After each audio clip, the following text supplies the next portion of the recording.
A Saga do Prêmio Nobel. Versão e distribuição Sinapse. A Saga do Nobel é a história das grandes descobertas e das ideias do século XX. Einstein, Curie, Pavlov, Fleming e também Camus, Hemingway, Luther King e o Dr. Schweitzer já se tornaram lendas. O primeiro Prêmio Nobel da Paz é concedido em 1901 a Henri Dunant, o criador da Cruz Vermelha. Em 1918, Fridtjof Nansen cria um passaporte para os prisioneiros de guerra que se tornaram apátridas. Estes dois homens foram os pioneiros da ação humanitária. Semeadores da Paz. Henri Dunant nasce em Genebra, no dia 8 de maio de 1828, em uma família calvinista. Ele cresce aprendendo a amar o próximo. Seu avô materno é diretor do hospital. Seu pai, um comerciante rico, cuida de órfãos. Sua mãe sustenta várias famílias necessitadas. Henri, desde bem jovem, dedica suas horas de lazer aos pobres. Aos domingos, ele vai à prisão para ler histórias e falar com os prisioneiros. Até os 23 anos, ele se dedica à propaganda cristã. Mas seu pai o intima a trabalhar e ele vai para a Companhia Genovesa das Colônias de Sétif. Na Argélia, supervisiona a construção das fazendas da companhia e cuida dos contatos com os órgãos públicos. Ele se comove com a miséria dos habitantes e acha que seria preciso associá-los ao progresso econômico. Ele procura ter a sua própria empresa e consegue que o governo lhe faça uma cessão de 7 hectares na região de Constantina, em Gemila. Ele quer produzir trigo e farinha em escala industrial. Com esta finalidade, ele cria em Genebra a Sociedade Anônima dos Moinhos de Gemila. Porém, quando ele pede à administração francesa que lhe dê terras mais vastas, a resposta custa a chegar. Já sei, é porque tenho ideias muito avançadas. Só uma pessoa pode me entender. Napoleão III. Fica sabendo que o imperador se encontra na Itália, ao lado do rei Vítor Emanuel, na guerra contra a Áustria. Eu vou para a Itália. É assim que ele vai parar em Solferino, no meio de uma batalha terrivelmente sangrenta.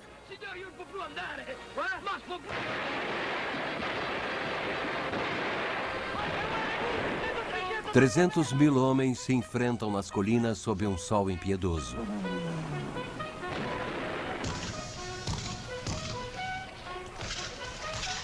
As batalhas corpo a corpo são violentas e cruéis.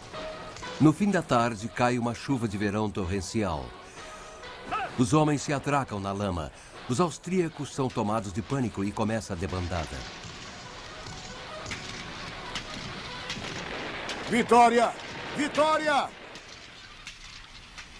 Em volta de Solferino, 40.000 mortos e feridos estão estendidos nos campos, nos caminhos, nas valas. Franceses, sardos, piemonteses, lombardos, húngaros, croatas, austríacos são levados aos montes pelos enfermeiros militares aos hospitais e igrejas das aldeias vizinhas. Mas são tão poucos enfermeiros e tão poucos médicos militares que a maioria dos feridos é abandonada ao seu sofrimento, à sua sede, à sua angústia.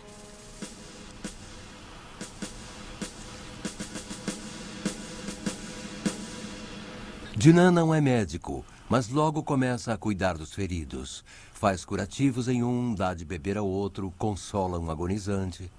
E distribui charutos. Cigarre. Dankeschön. Cigarre. Je n'aime pas ça. Mais force-toi, tout le monde doit fumer. Pour dissiper la puanteur et chasser les mouches. Vendo que é muito pequeno o número dos que prestam socorro, ele sai em busca de novos voluntários e faz um apelo às mulheres da aldeia para que venham cuidar dos feridos sem levar em conta a nacionalidade. Todos os homens são iguais no sofrimento. Sua nacionalidade não está gravada no peito. Elas se convencem do que ele diz e vão cuidar dos feridos, dizendo: Tutti fratelli, todos irmãos. De volta a Genebra, perseguido pelas lembranças do que viveu, ele escreve um livro, Uma Lembrança de Solferino, no qual relata, indignado, a desproporção monstruosa que existe nos campos de batalha entre o número de vítimas e a capacidade dos serviços de socorro.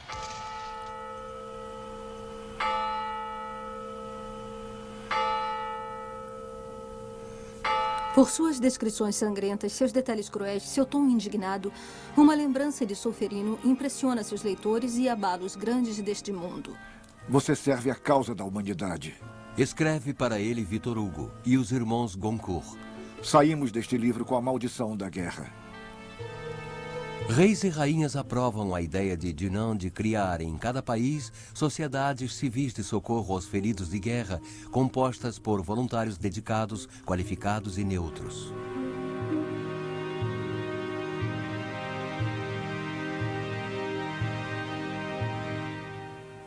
A ideia é lançada, mas como fazer para que exista?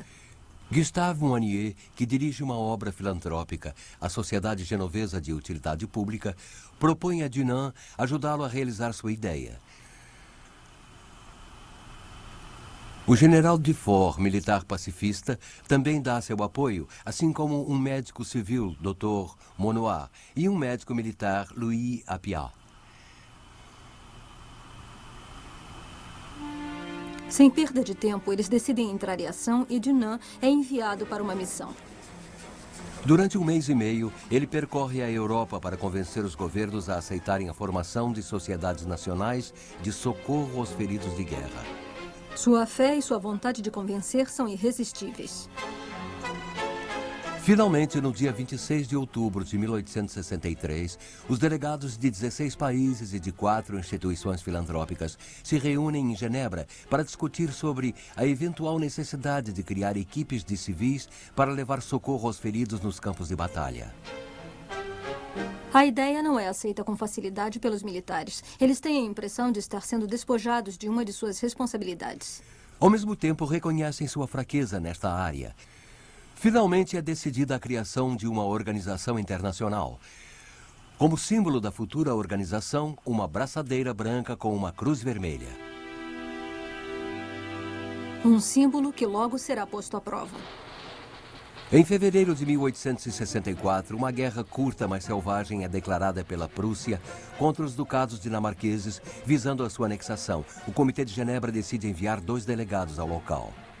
Com instruções para usar o distintivo da Cruz Vermelha. No dia 5 de abril de 1864, o Dr. Appiah, carregando um grande pano branco com uma cruz vermelha, adentra o campo de batalha. Espanto nos 2 campos, as armas se calam. Durante 2 horas, Louis Appiah e seus homens recolhem cadáveres e feridos nos 2 campos. Assim que se retiram, a artilharia recomeça.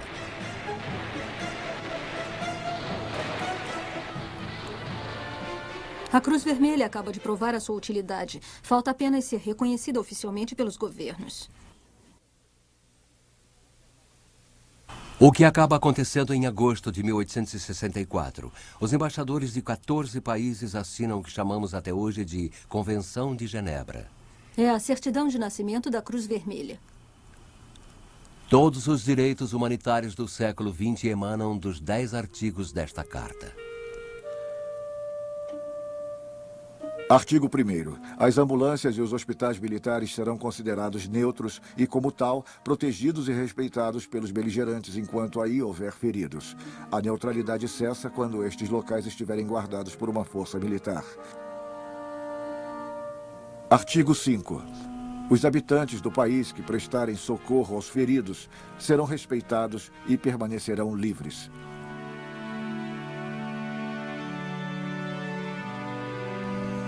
A partir deste ato, a Cruz Vermelha se desenvolve rapidamente em vários países.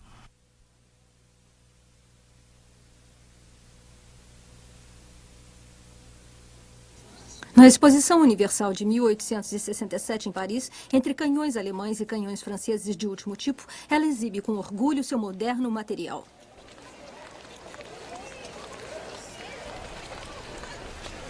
Mas Dunant pouco se interessa pela demonstração. Semeador de ideias, ele já vê outros terrenos a serem conquistados. Propõe que se estenda aos prisioneiros de guerra os princípios humanitários adotados 3 anos antes em favor dos feridos.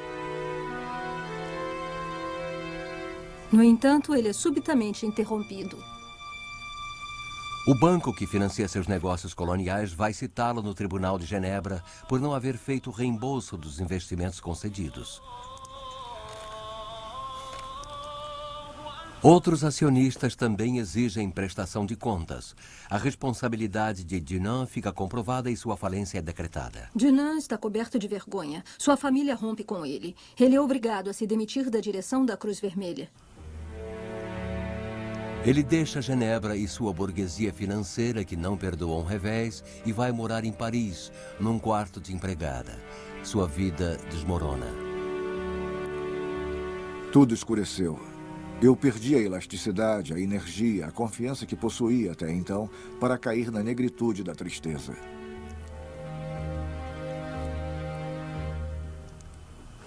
Mas a guerra franco-prussiana vai lhe dar a oportunidade de se reerguer. Escreve para a imperatriz e para o ministro da guerra para lembrar-lhes a Convenção de Genebra. Durante o cerco de Paris, ele é visto em toda parte. Ajuda os voluntários e não perde uma chance de transmitir suas ideias pacifistas. Exerçam suas funções da neutralidade. Sua bandeira não é a de nenhum país, é a bandeira da humanidade. Alguns dirão: durante a guerra, a neutralidade é a covardia. Mas eu lhes digo, a neutralidade no auge do combate é a maior coragem.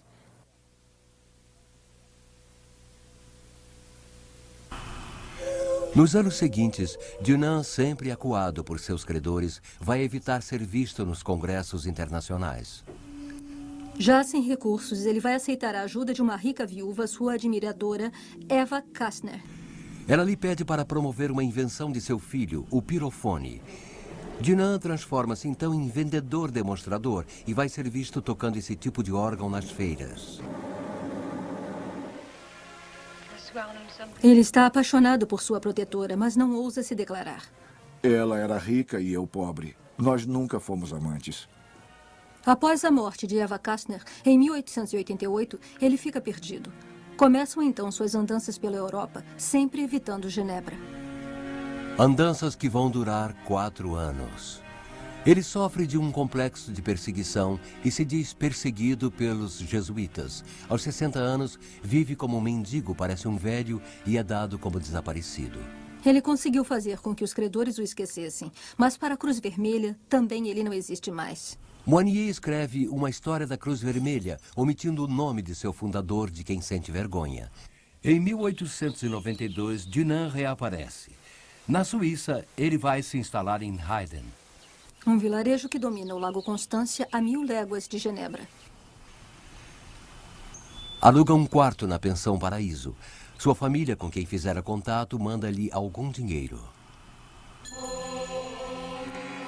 É quando ele começa a encher vários cadernos com suas lembranças. De execração de sentenças contra a loucura dos homens, contra a guerra, os nacionalismos, contra o silêncio de Deus e das igrejas cristãs que esqueceram os pobres. Desenha visões delirantes histórico-teológicas da Torre de Babel ao juízo final. Ele quer restabelecer a verdade contra seus perseguidores.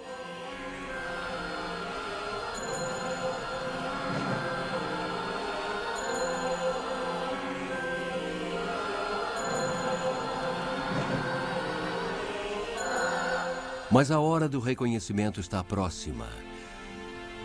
O Dr. Alter, o médico de Heiden que trata de Dunant, sabe quem ele é e espalha a notícia. Dunant não morreu.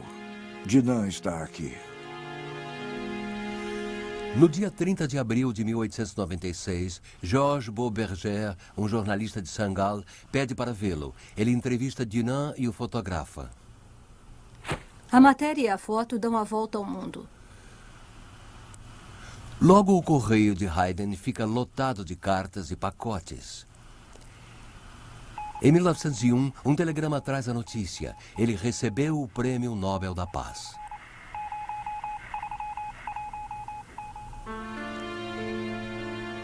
Dunant doou o dinheiro para as instituições de caridade. Morre em 1910, feliz por ter se reabilitado. Deixa a fortuna para o hospital local para criar um leito gratuito perpétuo. Dinan era um utopista e um profeta. Sua visão planetária permitiu-lhe imaginar a maior organização humanitária que já existiu. Há mais de um século, a Cruz Vermelha está presente em todos os campos de batalha, em todas as zonas de conflito, e recebeu os únicos prêmios Nobel da Paz concedidos durante as 2 guerras mundiais.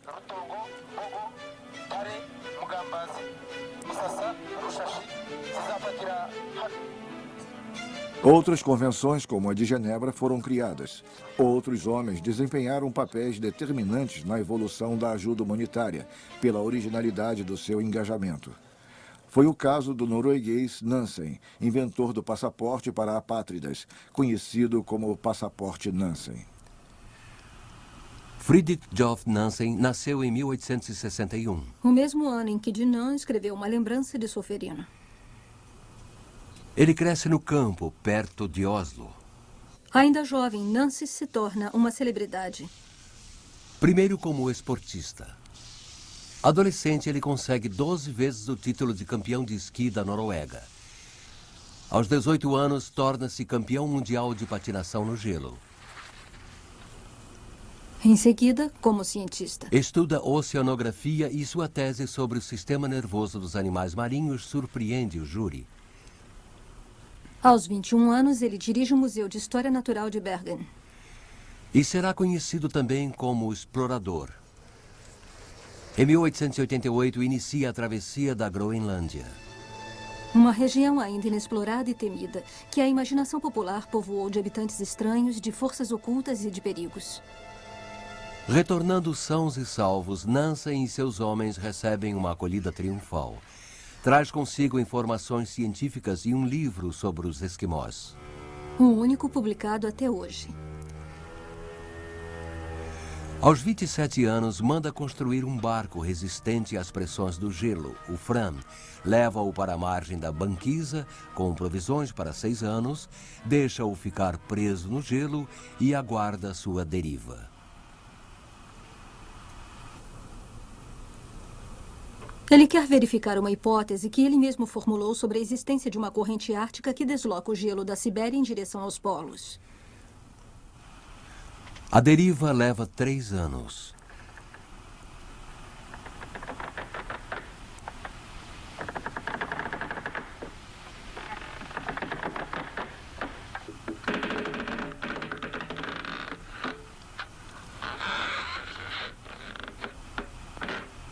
Para se ocupar durante esta lenta deriva, Nansen e um dos membros da sua equipe, Johansen, tentam alcançar o polo.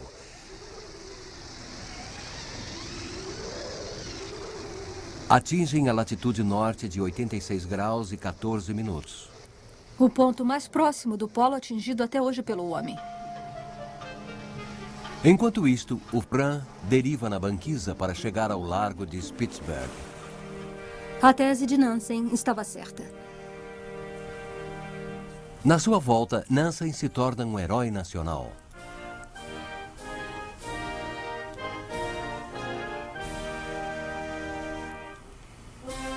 Nessa época, a Noruega está sob a autoridade da Suécia e da Dinamarca. Em 1905, um movimento popular exige a independência. Nansen luta por esta reivindicação. A Suécia esboça uma ameaça de guerra. Nansen é enviado a Copenhague e a Londres como embaixador para interceder pela causa da Noruega. Com habilidade, consegue negociar a liberdade do seu país. O reino da Noruega é criado. O primeiro rei coroado chama-se Nakhon VII. A Nansen é proposto o cargo de primeiro-ministro. Mas ele recusa para poder continuar suas pesquisas. No entanto, aceita ficar 2 anos em Londres como embaixador. Em 1908, após a morte de sua esposa, ele volta para Oslo e se dedica à ciência. Em 1917, os Estados Unidos entram em guerra contra a Alemanha e decretam um bloqueio alimentar visando não somente os aliados da Alemanha, mas também os países neutros. A Noruega, como país neutro, está ameaçada. Nansen é convocado para convencer os Estados Unidos a pouparem o seu país. Vai para Washington e obtém um acordo. Nesta ocasião, é confrontado diretamente com a lógica da guerra e toma consciência da monstruosidade dessa matança mundial. Mas como evitá-la? Obrigando os governos a discutirem sobre tudo sem parar num mesmo organismo. É a Sociedade das Nações, futura organização das Nações Unidas criada após o armistício. Nansen é o delegado da Noruega na Sociedade das Nações que lhe confia a resolução de um caso muito grave, o dos prisioneiros de guerra na Rússia.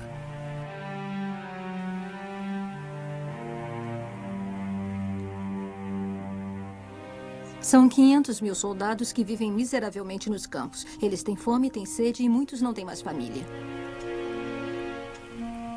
A Rússia de Lenin não reconhece a Sociedade das Nações, mas aceita que Nansen, como notório explorador, cuide em caráter pessoal do problema.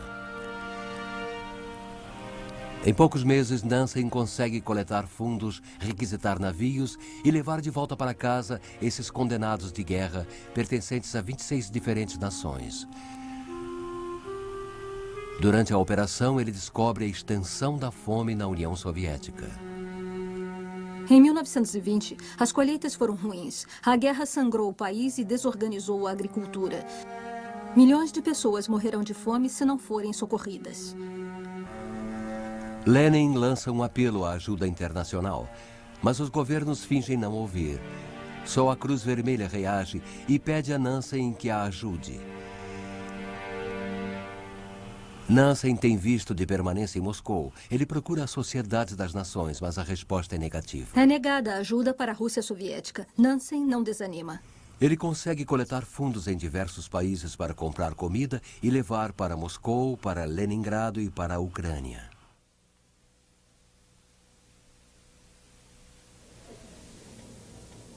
Nansen consegue, apesar do boicote dos governos europeus. Mas ele está enojado e começa a duvidar das virtudes de uma Sociedade das Nações que se diz neutra. No entanto, em 1922, ele aceita uma nova missão que a sociedade lhe confia. Nomeado alto comissário para os refugiados, assume 1,5 milhão de pessoas deslocadas que vagueiam pela Europa, russos, armênios, gregos.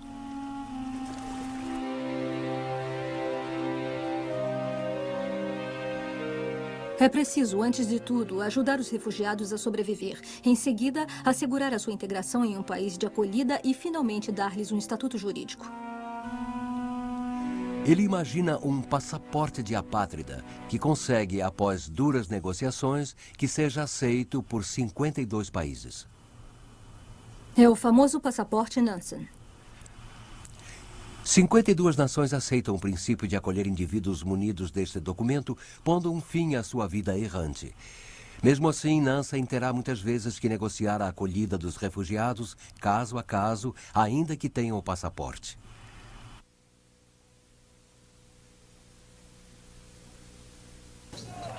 Logo, Nansen vai ter de enfrentar os efeitos da guerra greco-turca.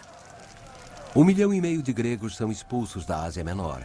A Grécia é contra acolher essa multidão de refugiados. Nansen obtém uma subvenção da Sociedade das Nações para facilitar a sua reinserção. Em seguida, obriga os governos turco e grego a se entenderem sobre uma troca de população. A Turquia se compromete a receber 500 mil turcos que vivem na Grécia. Em 1922, Nansen recebe o Prêmio Nobel da Paz por sua obra em favor dos refugiados. Até sua morte em 1930, ele vai continuar sua luta pela dignidade dos homens, Pelos armênios, vítimas do ostracismo turco, contra as penitenciárias, como a de Caiena, que agravam terrivelmente a condição do condenado à prisão perpétua, e pelo desarmamento, causas que ele defenderá durante várias conferências internacionais. Fridtjof Nansen e Henri Dunant.